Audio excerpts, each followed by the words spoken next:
Hello प्यारे विद्यार्थियों, मैं आरपी यादव आप सभी का हमारे यूट्यूब चैनल अराइज स्टडीज़ में स्वागत करता हूं। फ्रेंड्स, जैसा कि अपन इंजीनियरिंग की जो एमसीक्यू सीरीज़ सॉल्व कर रहे थे, तो आज का जो चैप्टर है आपका, उसमें अपन सीरीज़ थर्ड के बारे में बात करेंगे।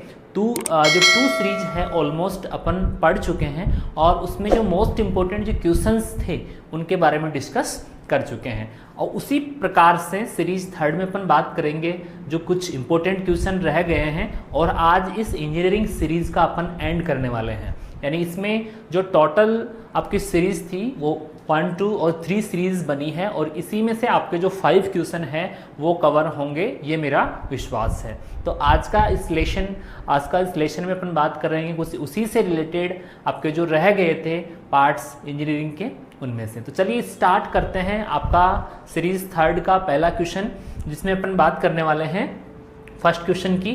Break horse power of an engine can be measured by. अपन ने बात की थी कि ब्रेक हॉर्स पावर जो होता है, उसमें उसको मेजरमेंट करने के लिए अपन कौन सा इंस्ट्रूमेंट है वो यूज़ करते हैं। ठीक है, तो यहाँ देखिए, यहाँ पे अपन बात कर रहे हैं spring dynamometer, brake dynamometer, strain gauge dynamometer और ऑल ऑफ करेक्ट। तो इसका राइट आंसर जो है वो क्या है, ब्रेक डायनोमीटर। तो ब्रेक हाउस पावर जो है उसको मेज़र करने के लिए कि कितनी एनर्जी इससे प्रोड्यूस हो रही है, उसको मेज़र करने के लिए अपन ब्रेक जो आपका डायनोमीटर है उसका यूज़ करते हैं। क्वेश्चन नंबर सेकंड है, रिवोल्यूशन ऑफ इंजन यानी कि speed of engine is measured by.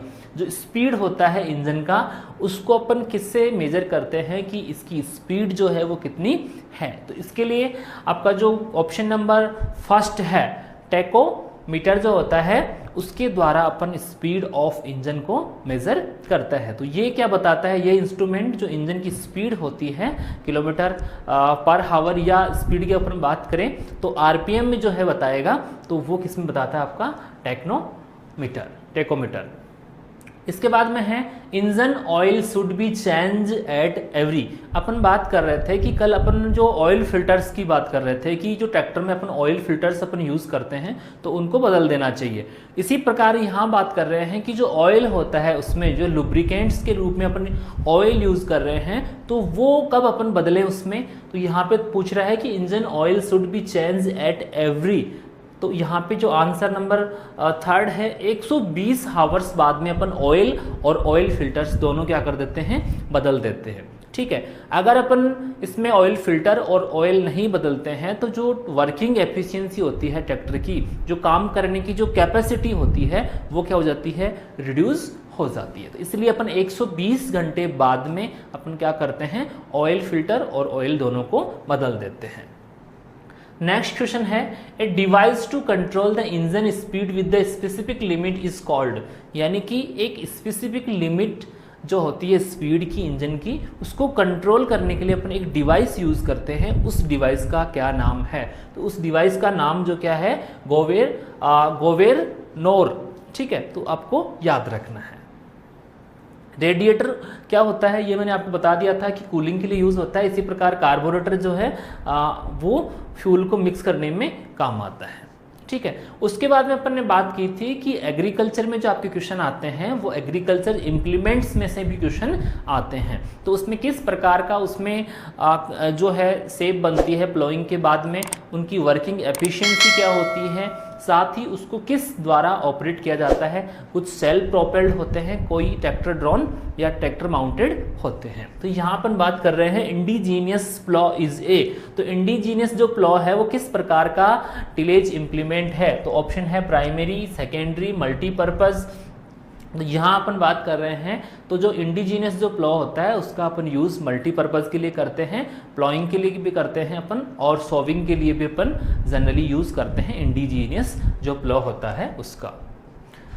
Next question है, of the following which are the primary tillage implements. इनमें से कौन सा प्राइमरी टिलेज का इम्प्लीमेंट्स है? तो अपन बात करेंगे कि यहाँ पे जो टिलेज इम्प्लीमेंट्स हैं जनरली जो हैरो होता है वो किसका होता है? सेकेंडरी का, और जिसका प्लो लगता है आगे वो क्या होता है आपका? प्राइमरी का। इसी प्रकार यहाँ ऑप्शन देखने को मिल रहा है आपको chisel plough and disc harrow, तो ये क्या हो गया? इनकरेक्ट हो गया, क्योंकि ये क्या है? सेकेंडरी है। पूछ क्या रहा है? प्राइमरी। चीजल प्लो और सबसॉइलर हो सकता है, डिस्क प्लो और हैरो, और लेवलर और क्लाउड क्रैशर। तो इसका जो राइट आंसर है वो क्या हो गया आपका? बी। चीजल प्लो और जो सब सॉइलर है उसका यूज़ करते हैं अपन जब सोइंग नहीं होती है, आपकी फील्ड में सोइंग नहीं होती है, उससे पहले अपन यूज़ करते हैं जनरली।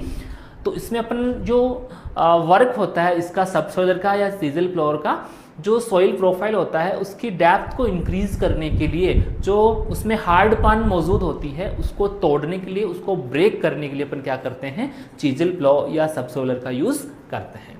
ठीक।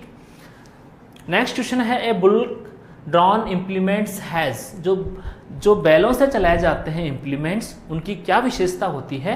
तो यहाँ अपन बात कर रहे हैं कि उनकी स्पीड और उनकी एफिशिएंसी यानी काम करने की जो कैपेसिटी होती है वो किस प्रकार से होती है? तो इसका जो राइट आंसर है वो क्या है? बी, यानी कि उनकी स्पीड भी कैसी होती है? लो होती है, और लो ही क्या होती है? उसकी वर्किंग एफिशिएंसी। इसी प्रकार अपन बात करें जो ट्रैक्टर से ऑपरेटेड इम्प्लीमेंट्स होते हैं तो उनकी स्पीड भी ज़्यादा होती है, साथ ही अपन बात करें वर्क करने की जो कैपेसिटी है पर डे वो ज़्यादा से ज़्यादा एरिया जो है उसको कवर कर सकते हैं।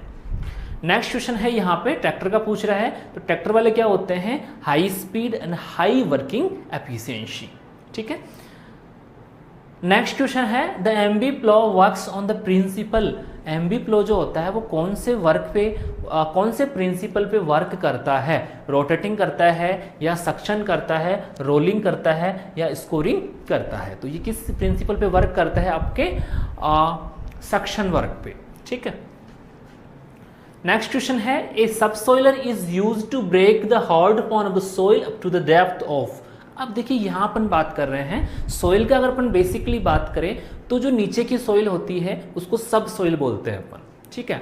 और जिसमें अपन सोविंग वगैरह करते हैं, इंटरकल्चर ऑपरेशन करते हैं, वो होती है आपकी सोइल। तो जो सोइल की डेप्थ से नीचे अपन किसी प्रकार की प्लोइंग कर रहे हैं तो उस प्रोसेस को बोलते हैं अपन सब सोइलिंग। तो सब सोइलिंग अगर अपन बात करें तो जो बिलो 50 सेंटीमीटर से नीचे जो अपन प्लॉइंग वगैरह करते हैं वो उसमें आता है आपका सब सोइलिंग में आता है। तो यहाँ अपन बात कर रहे हैं जनरली, तो subsoiler is use to break hard pan. Hard pan जो है, अब देखिए इसमें 50 से ज़्यादा का ऑप्शन होना चाहिए था, लेकिन इसमें क्या है 100। तो इसके लिए क्या होगा? इसका 100 जो है इसकी एक मैक्सिमम लिमिट हो गई कि 100 सेंटीमीटर तक वो सब सोइलर जो है वर्क करता है। जनरली अगर 50 से ऊपर 45 टू 50 सेंटीमीटर से जो एरिया होता है उसको अपन बोलते हैं सब सोइल।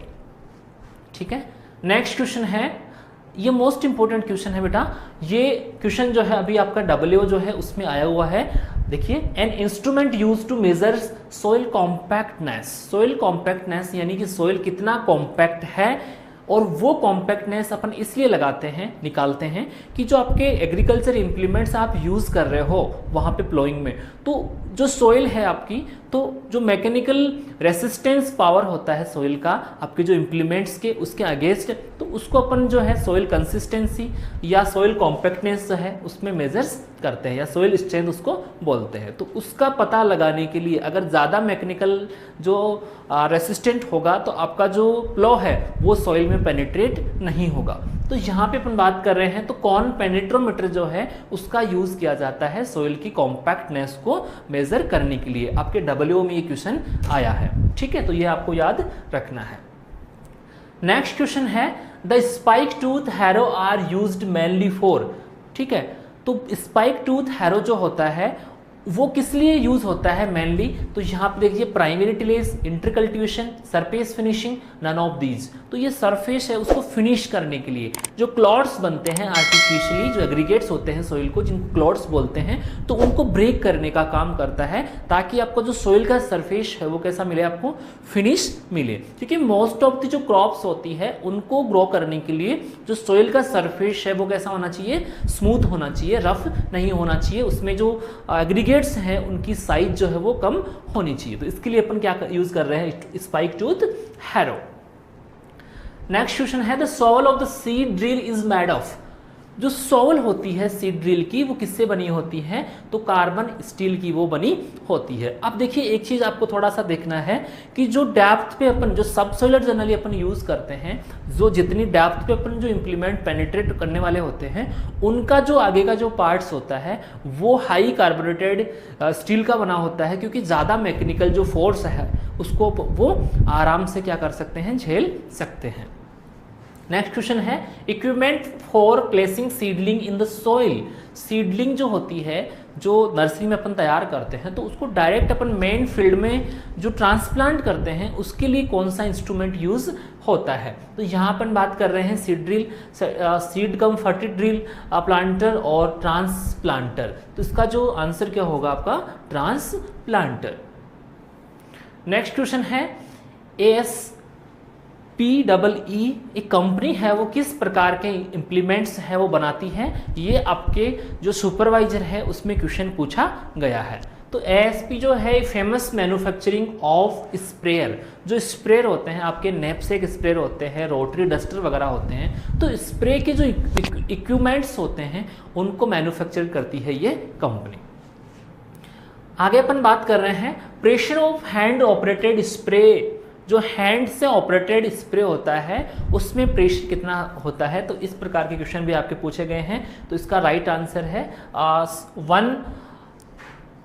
1 से लेके 7 तक kg पर सेंटीमीटर स्क्वायर। ठीक है, इसी प्रकार अपन बात करें आपका ड्रिप और जो आपको स्प्रिंकलर है उसके भी प्रेशर है वो याद रखने हैं, इसी से भी क्वेश्चन आपके पूछे जाते हैं। इसी प्रकार बात करें pressure of power operated sprayer, तो पावर ऑपरेटेड जो स्प्रेयर होता है उसका जो है अपन प्रेशर 10 से 55 kg पर सेंटीमीटर स्क्वायर रखा जाता है। नेक्स्ट क्वेश्चन है a tank capacity of knapsack sprayer. जो नैपसेक स्प्रेयर जनरली काफ़ी यूज लिया जाता है ग्रामीण इलाकों में, जो छोटे स्मॉल फार्मर होते हैं वो नैपसेक स्प्रेयर से जो एरिया होता है, कम एरिया होता है, तो वहाँ पे स्प्रे करने का काम करते हैं। तो उस स्प्रेयर का जो वॉल्यूम है उसका कैपेसिटी यहाँ पे पूछा जा रहा है, तो उसका जनरली कितना होता है 10 से 25 लीटर, और जो अपन ग्रामीण इलाकों में जो यूज़ लेते हैं उसका मोस्टली 16 लीटर के समथिंग होता है। ठीक है, तो ये कंपनी के ऊपर डिपेंड करता है, और मोस्टली 10 से 25 जो लीटर होता है उसकी कैपेसिटी उसकी होती है। आगे है hand atomiser is use to sprayer. जो हैंड ऑटोमाइजर होता है जिसको अपन अपने अकॉर्डिंग सेट कर सकते हैं, तो वो जनरली किसके लिए यूज़ किया जाता है, तो जो नर्सरी होती है वहाँ जो प्लांट्स होते हैं जहाँ पे कम एरिया होता है, तो वहाँ अपन हैंड ऑटोमाइजर का यूज़ कर सकते हैं स्प्रे के लिए। नेक्स्ट क्वेश्चन है in power operated sprayer the pump works at the pressure. जो पावर स्प्रेयर होते हैं जो पावर से चलते हैं, ट्रैक्टर से चलते हैं, या उसमें जो मोटर होती है उससे ऑपरेट किए जाते हैं, तो उसमें पूछा है कि प्रेशर कितना मेंटेन रखते हैं। तो इसका जो आंसर है 3 से लेके 8.5 kg पर सेंटीमीटर स्क्वायर जो है उसका प्रेशर रखा जाता है। अब देखिए WO में क्वेश्चन आया हुआ है, और मोस्ट इंपॉर्टेंट क्वेश्चन है कि नोजल्स के जो टाइप्स हैं, किस प्रकार का नोजल किस लिए यूज लिया जाता है, तो वो आपको यहाँ से क्लियर करना है। तो यहाँ पे देखते हैं अपन a nozzle use to form spray. जो फॉर्म होता है उस फॉर्म में अपन जो है स्प्रे करते हैं, तो उसके लिए सबसे बेस्ट जो नोजल होता है वो होता है एयर एस्पिरेटिंग नोजल। इसी प्रकार आपके WO में भी क्वेश्चन पूछा गया है, जो अभी आने वाला है आगे क्वेश्चन। आगे है droplet size of ultra low volume sprayer. जो ड्रॉपलेट साइज होती है अल्ट्रा वॉल्यूम जो अपन स्प्रे करते हैं अपने फील्ड में, तो उसकी ड्रॉपलेट्स जो होती है वो कितनी होती है 35 से 100 माइक्रोन जो है उसकी क्या होती है ड्रॉपलेट्स की साइज होती है। कौन से की आपके अल्ट्रा लो वॉल्यूम स्प्रेयर। और अल्ट्रा लो वॉल्यूम स्प्रेयर होता है उसमें अपन लगभग 5 लीटर से अपन 1 हेक्टेयर एरिया जो है उसमें अपन क्या कर सकते हैं स्प्रे कर सकते हैं। अब देखिए यहाँ पे बात कर रहे हैं, नेक्स्ट क्वेश्चन है tank of hydraulic pump is made. जो हाइड्रोलिक पंप होता है उसका जो टैंक होता है वो किसका बना होता है, तो इसका राइट आंसर है आपका मेटल। ठीक है, नेक्स्ट क्वेश्चन है the nozzle used for band treatment of herbicide along with row in crops. जो रॉ क्रॉप्स होती है जिनके अपन जो रो टू रो अपन स्प्रे कर रहे हैं उसके लिए सबसे बेस्ट नोजल है वो यूज़ करते हैं, और उसका आंसर है आपका फ्लैट फैन नोजल। और फ्लैट फैन नोजल जो होता है वो इंसेक्टिसाइड स्प्रे करने के लिए सबसे बेस्ट विकल्प होता है। WO 2015 में पूछा गया क्वेश्चन है कि हर आपके जो इंसेक्टिसाइड होते हैं उनको स्प्रे करने का सबसे बेस्ट जो है नोजल कौन सा होता है, तो फ्लैट फैन जो नोजल होता है वही सबसे बेस्ट नोजल है वो माना जाता है। नेक्स्ट क्वेश्चन है, a machine used for cutting the cereal crop. Cutting जो करते हैं अपन, हार्वेस्टिंग जो करते हैं, तो उसके लिए सबसे बेस्ट जो है इम्प्लीमेंट्स यहाँ पे कौन सा अपन यूज कर रहे हैं, तो उसको क्या बोलते हैं अपन, रीपर बोलते हैं। उसको क्या बोलते हैं अपन, रीपर बोलते हैं, जो सीरियल क्रॉप जो है जनरली उनकी हार्वेस्टिंग के लिए यूज करते हैं।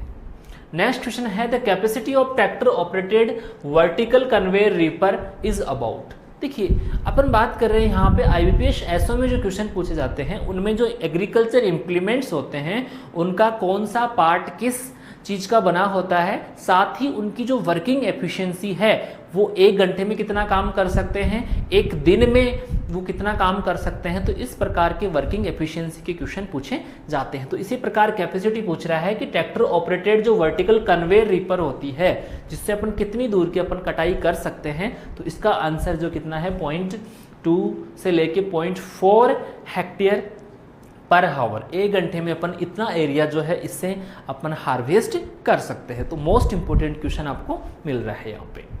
नेक्स्ट क्वेश्चन है, the capacity of power tiller operated vertical conveyor. तो जो पावर टिलर होता है उससे ऑपरेट होने वाला जो इम्प्लीमेंट्स होता है, कन्वेयर होता है, कन्वेयर रीपर होती है, तो उसकी एफिशिएंसी कितनी होती है, उसकी एफिशिएंसी ट्रैक्टर से चलने वाले की तुलना में कम होती है। 0.25 से लेके 0.35 हेक्टेयर पर हावर जो है होती है, यानी as compare to tractor operated जो कन्वेयर होती है उससे क्या होती है, कम होती है। नेक्स्ट अपन बात करें ट्रैक्टर फ्रंट माउंटेड रीपर, जो ट्रैक्टर के फ्रंट में लगाई जाती है उस रीपर की वर्किंग एफिशिएंसी कितनी होती है, तो 3 किलोमीटर पर हावर, यानी कि 1 घंटे में 3 किलोमीटर जो है उसकी हार्वेस्टिंग आराम से अपन कर सकते हैं, जिनको अपन ट्रैक्टर के फ्रंट में लगाते हैं उस रीपर को। तो इस प्रकार आपको याद रखना है। नेक्स्ट क्वेश्चन है, the horse power required for tractor operated potato digger. देखिए ये क्वेश्चन पूछा गया है, इसी से सिमिलर क्वेश्चन आपके IBPS एसओ में पूछा गया है कि लेजर लेवलर को ऑपरेट करने के लिए कितने HP के ट्रैक्टर की आवश्यकता होती है। ठीक है, तो यहाँ अपन बात कर रहे हैं कि ट्रैक्टर ऑपरेटेड जो पोटैटो डिगर होता है, पोटैटो को निकालने के लिए अपन डिगिंग के लिए जो अपन यूज करते हैं इंस्ट्रूमेंट, उसको चलाने के लिए कितने HP के ट्रैक्टर की आवश्यकता होती है, तो लगभग 35 HP का ट्रैक्टर उसको चलाने के लिए होना चाहिए। जनरली अपन बात करें जो एग्रीकल्चर ऑपरेशंस होते हैं उनमें जो अपन ट्रैक्टर्स यूज़ करते हैं वो लगभग 20 से 40 HP के ट्रैक्टर जनरली अपन यूज़ करते हैं। इससे हाई जो ट्रैक्टर होते हैं वो किसी स्पेशल ऑपरेशन के लिए अपन करते हैं, लेवलिंग वगैरह के लिए या किसी और प्रकार की जेसीबी जो अपन होता है, जेसीबी होता है उसमें हाई HP का ट्रैक्टर यूज़ लिया जाता है। एग्रीकल्चर पर्पज़ के लिए जनरली 20 से 40 HP है, 20 से 35 HP का जो रेंज होता है उसके ट्रैक्टर जनरली यूज किए जाते हैं। नेक्स्ट क्वेश्चन है, the normal depth of operation ploughing. जो प्लॉइंग होती है सब सॉइलर के द्वारा, जैसे कि मैंने अभी अपन ने बात की थी, तो लगभग 45 से लेके 100 जो सेंटीमीटर है उस एरिया की अपन जो सब सॉइलिंग है वो किससे कर सकते हैं, आपके चीजल प्लो से या सब सॉइलर से कर सकते हैं।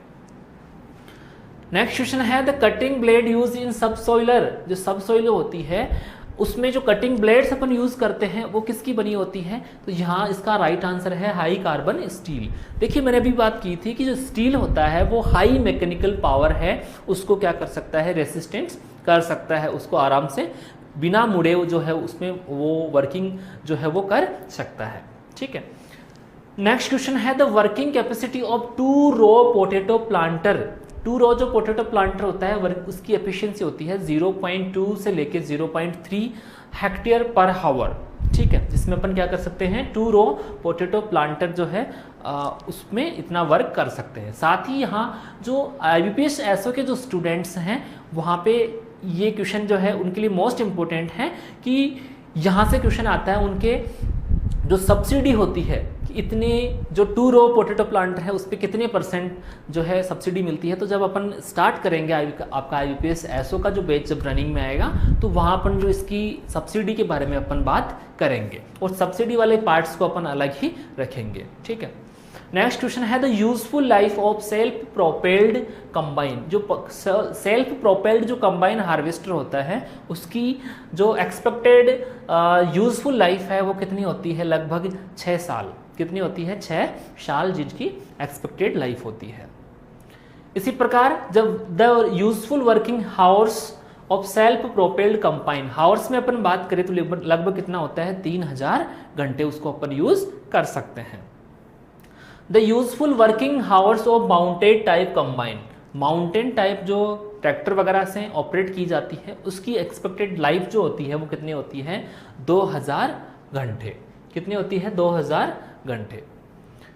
नेक्स्ट क्वेश्चन है a reflector used in solar power plant to reflect sunlight. जो सोलर पावर प्लांट होता है उसमें सनलाइट को रिफ्लेक्ट करने के लिए जो अपन फिल्टर यूज कर रहे हैं वो कौन सा होता है? तो वो होता है कॉनकेव रिफ्लेक्टर। कौन सा होता है? देखिए 2 टाइप्स होते हैं, कॉन्वेक्स और कॉनकेव। तो कॉनकेव जो है रिफ्लेक्टर अपन जनरली सनलाइट को रिफ्लेक्ट करने के लिए यूज करते हैं। नेक्स्ट क्वेश्चन है the major constitute of biogas. जो बायोगैस जो प्लांट होता है ये भी आपके इंजीनियरिंग में ही आता है। तो बायोगैस जो प्लांट होता है उसमें अपन बात कर रहे हैं कि मोस्ट कॉन्स्टिट्यूट क्या होता है? मीथेन होता है। लगभग 50% से अकेला क्या होता है? मीथेन गैस होता है। नेक्स्ट क्वेश्चन है an instrument which measures the total और ग्लोबल रेडिएशन और स्पेरिकल फील्ड ऑफ व्यू। देखिए यहाँ पे अपन बात कर रहे हैं कि सनलाइट जो होता है, मैंने मीटरोलॉजी वाला जो चैप्टर है उसमें बताया था आपको कि सनलाइट जो होती है वो 2 फॉर्म में अर्थ सरफेस पे आती है। एक डायरेक्ट फॉर्म में जो बिना डस्ट पार्टिकल से टकराए हुए सीधा कहाँ आ जाती है? अर्थ सरफेस पे। इसी प्रकार से जो डस्ट पार्टिकल से टकराई हुई जो सनलाइट होती है उसके पार्टिकल्स कैसे हो जाते हैं? डिफ्यूज्ड। तो यहाँ पर बात कर रहे हैं कि एक डायरेक्ट फॉर्म में आ रही है, दूसरा डिफ्यूज्ड फॉर्म में आ रही है। तो डायरेक्ट और डिफ्यूज जो फॉर्म होती है उसको कंबाइंड में अपन क्या बोलते हैं? Global radiation. तो यहाँ पूछा जा रहा है कि ग्लोबल रेडिएशन है या टोटल रेडिएशन है, उसको मेजर करने के लिए अपन क्या काम में लेते हैं? तो यहाँ जो है पायरेनोमीटर जो है अपन डायरेक्ट जो टोटल ग्लोबल रेडिएशन है उसको मेजर करने के लिए यूज करते हैं। इसी प्रकार अपन अगर बात करें तो जो आपका डायरेक्ट जो रेडिएशन आ रही है केवल उसको मेजर करने के लिए अपन यूज जो लेते हैं वो होता है पायरेलियोमीटर। तो आपको ये करेक्ट करना है यहाँ पे।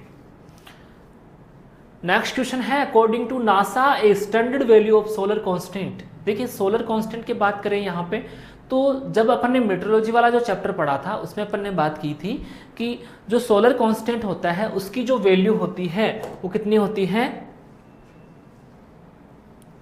देखिए सोलर कांस्टेंट क्या होता है? एटमॉस्फेयर की आउटर बाउंड्री पे रिसीव होने वाली एनर्जी पर सेंटीमीटर जो स्क्वायर होता है और पर मिनट जो है उसमें होता है तो उसकी वैल्यू होती है 1.94 कैलोरी पर सेंटीमीटर स्क्वायर पर मिनट। यहाँ पे पूछ रहा है कि नासा के अकॉर्डिंग, तो यहाँ पे जो पूछ रहा है आपको किलोवाट पर मीटर स्क्वायर में पूछ रहा है तो इसका राइट आंसर क्या हो जाएगा आपका? 1.353 किलोवाट पर मीटर स्क्वायर। वैसे अपन बात करें तो इसकी जो स्टैंडर्ड यूनिट होती है कैलोरी पर सेंटीमीटर स्क्वायर पर मिनट। ठीक है, सोलर कांस्टेंट। और ये सोलर कांस्टेंट क्या होता है? एटमॉस्फेयर की आउटर बाउंड्री पे रिसीव होने वाली एनर्जी। ठीक है, नेक्स्ट क्वेश्चन है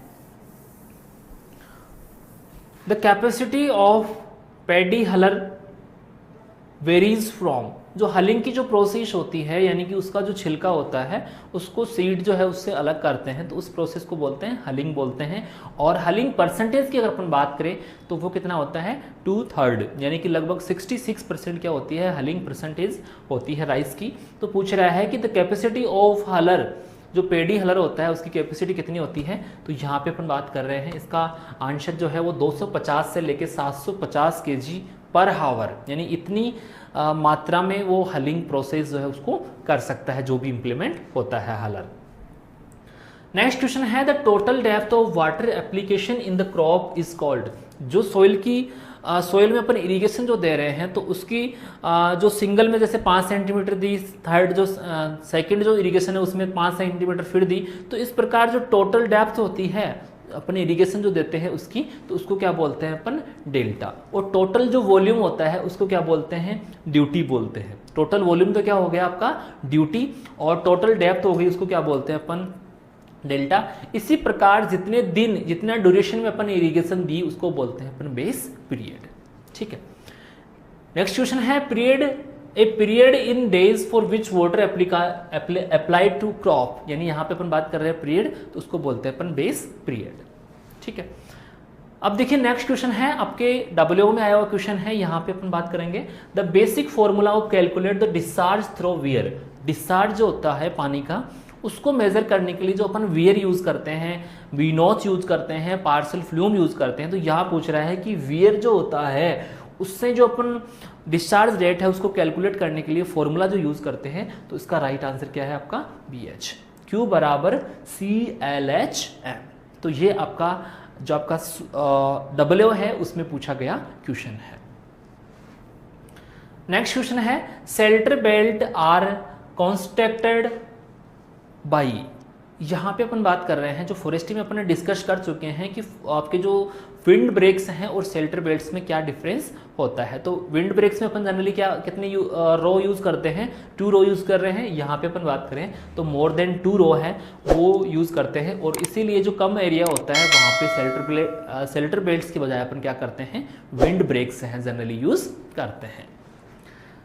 नेक्स्ट क्वेश्चन है गली erosion is a advance stage of, W में आया हुआ क्वेश्चन है, तो गली इरोजन जो होता है वो किसका एडवांस फॉर्म होता है रिल इरोजन का। नेक्स्ट क्वेश्चन है वाटर शेड इज ए। अब देखिए यहाँ पे अपन बात कर रहे हैं प्री पीजी आपका जो क्वेश्चन है उसमें आया हुआ क्वेश्चन है कि जो वाटर शेड है वो क्या होता है। तो मैंने आपको वाटर शेड जो चैप्टर है वो पढ़ा रखा है। तो यहाँ पे देखिए आपको ये 3 चीजें याद रखनी है, drainage basin contributing the run of in a single outlet. ठीक है, कि जो रन ऑफ होके जो वाटर है वो एक जगह आके एक आउटलेट के थ्रू एक जगह आके क्या हो रहा है वो स्टोर हो रहा है। दूसरा हाइड्रोलॉजिकल एंटिटी, हाइड्रोलॉजिकल यूनिट या एंटिटी उसको बोल सकते हैं। इसी प्रकार unit of area extend in which hydrological cycle completes, जिसमें पूरा प्रोसेस है कि वाटर जो है वहाँ से इवोपोरेट होगा, उसके बाद में उससे रेनफॉल रिसीव होगी और रेनफॉल के थ्रू वापस से वाटर है वहीं पे आके रुक जाएगा। तो इस प्रकार जो है ये कंप्लीट हाइड्रोलॉजिकल साइकिल है उसको कंप्लीट करता है। तो ये इसका राइट आंसर है। नेक्स्ट क्वेश्चन है lysimeter is use to measure. आपके प्री पीजी में आया हुआ क्वेश्चन है कि लाइसीमीटर है उसका यूज किस लिए किया जाता है। तो वो किसको मापता है आपका इवोपोर ट्रांसपिरेशन को, यानी कि ईटी को मेजर करता है। नेक्स्ट क्वेश्चन है the maximum size of rain drop. Rain drop जो साइज होती है तो वो यहाँ पे अपन बात कर रहे हैं कि मैक्सिमम कितनी हो सकती है, तो 6 mm उसकी मैक्सिमम हो सकती है। अगर अपन बात करें जनरली तो 0.5 से अबव होती है, लगभग आपका जो 0.5 है उससे लेके 5 mm है तब तक क्या होती है आपकी रेन ड्रॉप की साइज। नेक्स्ट क्वेश्चन है इन ए ड्रीजल साइज ऑफ ड्रॉपलेट। तो ड्रीजल जो होता है फुआर जिसको बोलते हैं, तो उसमें साइज जो होती है वो 0.5 mm से कम होती है, उसको बोलते हैं अपन ड्रीजल। नेक्स्ट क्वेश्चन है the movement of water in seepage. Seepage जो होता है उसमें जो वाटर का मूवमेंट होता है वो किस प्रकार होता है, तो ये भी आपको इंजीनियरिंग जो है उससे रिलेटेड ही कुछ क्वेश्चन है। यहाँ पे हम बात कर रहे हैं सीपेज जिसको बोलते हैं अपन कि जो वाटर है वो डाउनवर्ड मूवमेंट करता है, नीचे कोई हार्ड पान मूवमेंट उसमें लेयर होती है तो वो डाउनवर्ड नहीं जा सकता, तो उस केस में वो लेटरल मूवमेंट करता है। तो इसका राइट आंसर क्या हो जाएगा, बोथ ए और बी, यानी डाउनवर्ड मूवमेंट भी होता है आपके सीपेज में और लेटरल मूवमेंट भी होता है। तो इस प्रकार अपन ने ये सीरीज जो है वो कंप्लीट की है। आपके एक सीरीज या 2 सीरीज जो है आपके जो फॉरेस्ट्री है उसकी रिमेनिंग है, उसके बाद में अपन नेक्स्ट जो सब्जेक्ट हैं उनके बारे में बात करेंगे। और जो स्टूडेंट है उनको बताना चाहता हूं कि आपके इसमें से जो लगभग क्वेश्चन है उनको आप नोट डाउन कीजिए, उसके बाद में उनको याद कर लीजिएगा। और ये जो आपके इंजीनियरिंग है और आपका जो फॉरेस्ट्री का पार्ट है जो मैंने आपको क्वेश्चन सोल्व करवाए हैं या करवाने वाले हैं, तो उनमें से लगभग आपके कोर्स में कवर हो चुके हैं। ठीक है, इसके अलावा जो आप डिटेल में या और ऑब्जेक्टिव क्वेश्चन जो है वो सोल्व करना चाहते हैं तो वो हमारे जो हेल्पलाइन है वहाँ से आप बात कर सकते हैं। धन्यवाद।